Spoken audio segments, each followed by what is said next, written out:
Hello, everybody. It's Brian up here in the 51st state. Today I'm doing a contest entry for Mike. His channel is MGK Boston, and as many people already know, that channel is a little misnamed because it doesn't really match his current experience of living in Buffalo, but I guess we can let that pass. As usual, I'll leave links to his channel below and the contest video. Now, he has a very modest push this year, and it's a push to 1 trillion subscribers, which seems a little ambitious to me. After all, that's 1 with 12 zeros. That's a million millions. That's 10 to the power of 12, which that number probably exceeds the number of people who have ever watched a video on YouTube. But I could be, maybe not. Maybe I'm wrong there. But that's that's a lot of content. That's a lot of subscribers. So good luck with that. In the contest video he produced with Patty, hello Patty, there was a lot of discussion about cheesecake, which I kind of ignored. There was also a statement that if you had a guest on your channel, you could get some special consideration. I can't remember what. I'm going solo today. So I can't remember what the prize is, but you can look at his video and figure it out. Now, when Mike and Patty did the video, I was making notes as they went along, and then I realized that the questions that he pasted in below in the channel, in the video description, were in a different order, but I'm going to do them in the sequence in which they were mentioned on the channel, and in the video, I should say. Whew. So number one, of the 10 questions, right? Number one, who is your favorite sports team or athlete of all time? Yeah, interesting question, because I live in a city that has a number of professional sports teams, such as the Toronto Maple Leafs. You know, they haven't won a Stanley Cup since 1967. We have the Toronto Blue Jays. They haven't won the pennant since 1993. You know, they won twice in a row, but the three-peat never happened, and they've been a disappointment for the last 30-plus years. On the other hand, the Toronto Raptors won the NBA championship a few years back. And the Toronto Argonauts won the CFL championship, the Grey Cup, this year, so that's good. Also, I should say that the Buffalo Bills are kind of like the unofficial football team, NFL team in Toronto, because we would always get the broadcasts from Buffalo, and we'd see the Bills a lot. But I'm going to choose an athlete rather than a team. And the athlete I'm going to choose is known as the Master, the Swiss Maestro, sometimes FedEx. Roger Federer, my pick for the greatest tennis player who has ever lived. I think he's by far the most talented tennis player we've ever had, from Switzerland, and just an all-around wonderful guy. I guess if you looked at major wins, he would finish third after Djokovic and Nadal, but I think in terms of pure talent and natural ability, I don't think there's a contender. I think he is by far the most talented tennis player that has ever lived, and just a wonderful guy. Every interview I've seen with him has just been great. He's very calm on court, didn't have very many explosions of anger or rage like people like John McEnroe. Very grounded, I would say. And there's a quote, and I'm gonna get it wrong, but it's something like, some type players are great on clay, grass, or hard court, or no, that's not quite right. You're either great on you're either great on grass, clay, or hard court, or you're Roger Federer, something like that. So I think he is a fantastic favorite player of all time. He's retired now, of course. Question number 2, vacation. There's 2 parts. Where do you like to go? And if you haven't been there, where would you go? And I'm always torn between the wonderful beach-style vacation. I've been to, Bahamas, Florida, Cuba, St. Lucia, Dominican Republic, Mexico, those places. And there's something really great about just sitting on a beach and having a drink and really, truly relaxing. I think that is a great way to have a vacation. But I also really love going to European countries. I also love going to the United States. I've been to New York several times, for an example. But in Europe, I've been to, the UK, I've been to France, Switzerland, Belgium, Netherlands, Italy, that kind of thing.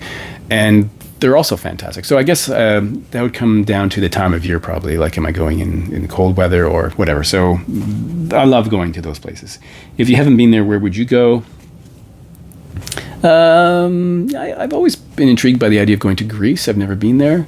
Had the chance last year, but it didn't work out. So Greece would be a choice. Another one that's maybe a little on the other side of the planet is Japan. I've always been curious about Japan. So those are 2 places I'd like to go. Name a solo artist everyone seems to love, but you can't stand. And I thought, what, just one? So in thinking about this question, though, I thought I would choose someone who fits into the general genre of music I listen to. So in the general rock kind of genre, really. So, in other words, I've ignored people like, Drake or Ed Sheeran or Justin Bieber or Mariah Carey or Celine Dion. So, leave those aside. And this might surprise some people, but I'm going to pick Stevie Nicks. Now, of course, I have a copy of Rimmers. It's my only Fleetwood Mac record, and I do like it, partly because it was a favorite record of my father, and it does remind me of him, so I do like that. But in terms of her solo work, I just never got it. Now, I obviously have not heard all of her solo records, but one song that continues to get played on the radio here is One Winged Dove. And when I hear that, I just want to break something. I think that is a terrible song. It's awful. She also ruins what would have been a great Tom Petty song, Stop Driving My Heart Around. It's the only Tom Petty song I really don't like. I think they did 2 duets, so didn't they? My memory is failing. So yeah, it's Stevie Nicks. Name a band that everyone seems to love but you can't stand. And again, I thought, what, just one? But I'll pick Bon Jovi. Now, I could have put him as the solo artist, but the Bon Jovi, when it was a band, I don't know, I don't get it. It just kind of passed me by. That's one. I have others I could mention. Now, maybe the funniest question on here, show a country western album. I think you know by now that Mike had this idea that I could change my channel branding and change my channel content. I'd have to get a cowboy hat probably. But now I think he's conceded that idea is dead. I've gone on my horse and I've rode off into the desert to do outlaw things. But he still asks to show a country western record. Now, I don't have that many. I will say, like many people, I appreciate Johnny Cash, and I especially loved his last 6 records. But I'm going to pick something maybe Mike wouldn't expect me to own, and that is Patsy Cline, Live at the Opry. This came out in 1988.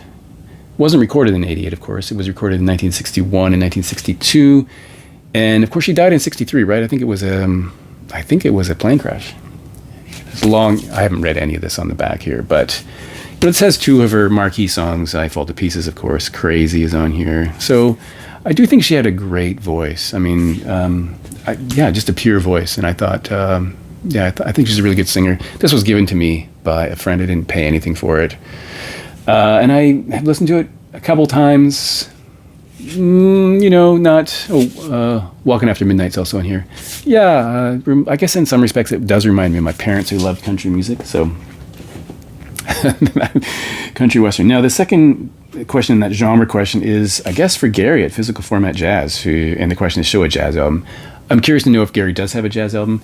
I have a few. Honestly, most of mine are on CD because I wasn't buying jazz music when I was first buying records as a teenager. I was more interested in rock and even pop.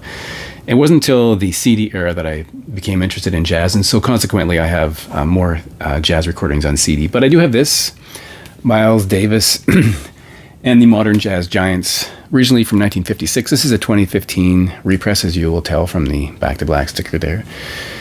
And you can see who's associated with this recording. Notably those 3 guys. And really good recording. So, yeah, really good. I do like Miles Davis. I don't have that many things from him, though. Question 7, share a concert memory. Rather than just picking a random miscellaneous concert, I thought I would choose something that occurred at a venue that I know Mike has been to, judging by previous videos that he's done now. Every Canada Day, the radio station I used to listen to when it was a good radio station, and this is borderline, but CFNY, you can see that it's called FM 102 because they were moving towards a rebrand, I guess. They had an annual Canada Day festival at a place called Molson Park in Barrie, and I went there several years in a row. So in this particular case, on July 1st, 1990, this is one of those venues where you'd go and you'd sit on the grass on a blanket and you'd bring a lunch with you and you'd go to the beer tent if you wanted to. You'd use the porta potties, you'd get sunburned, and you'd listen to music all day long and into the evening until you were just exhausted. The lineup on this day was the Box from Montreal, the Tragically Hip, the Northern Pikes, the Grapes of Wrath, National Velvet, Satellites, Sky Diggers, Crash Vegas, and Lava Hay, plus more to be announced. I think there were more bands, but I can't remember what they were. So that was from 1990. This one is, I don't know, it just says July 1st, Saturday, July 1st. And this is when the radio station minimized the size of CFNY and boosted FM 102. Now they're known as The Edge, and I don't really like them anymore. This lineup had the Jeff Healey Band, Del Bello, Sass Jordan, The Tragically Hip, The Spoons, Carol Pope, formerly of Rough Trade, Chalk Circle, Sarah McLaughlin, Andrew Cash from L'Étranger, Sons of Freedom, National Velvet, Jeffrey Hatcher and the Big Beat. There were other ones that I went to. I remember, I'm confident I saw Blue Rodeo there, but I don't have for some reason I don't have the ticket stub. So interesting place to see a concert. Kind of exhausting, all tied in because you're just sort of out there all day in the weather. I don't think we were rained on though. Maybe once. Shout out to a newer vinyl community channel. So I'm going to choose a channel that is hosted by a guy called Mick. The channel is called A Perfect Prescription. He's from Australia. He's had his channel for less than a year. He's only made 20 videos, and he has 35 subscribers, which I think is a travesty. He should have more than that. I love his presentation style. He will talk about Australian music, but also music that I'm more familiar with. I find him really interesting. Music, thoughts, and analysis is what it says under more information about the channel. I encourage you to check it out. I really think he's got a great presentation style, very calm and very knowledgeable, and have a look at that. I'll leave a link. Number 9, show an album by a Canadian artist. So I picked something I've never mentioned this band. I've never mentioned before. I've never mentioned this band on my channel. And that's a band out of Montreal. The first band released from the Constellation record label, which is one of my favorite labels, but definitely my favorite label in Canada. This is a band called Sofa, and the record is called Source Crossfire, 1995 to 1997. So it's a comp of a CD they put out called Grey, also a comp of 2 cassettes. One was called Record and one was called Town Unsafe. This is the back. I'll tell you a little bit about the band in a minute. Here's the inside. 2 records. The first pocket. Now this you might not be able to tell, but the inner color here is turquoise, whereas the other one is blue. Each record comes with a piece of art. If I can open this up, which I cannot do. That's the album art from the front and back. This is the inner sleeve. I try to put records in plastic sleeves. I haven't done that yet, but. And then they have custom labels, which are kind of cool. And the other record in here, very similar, also has a piece of art.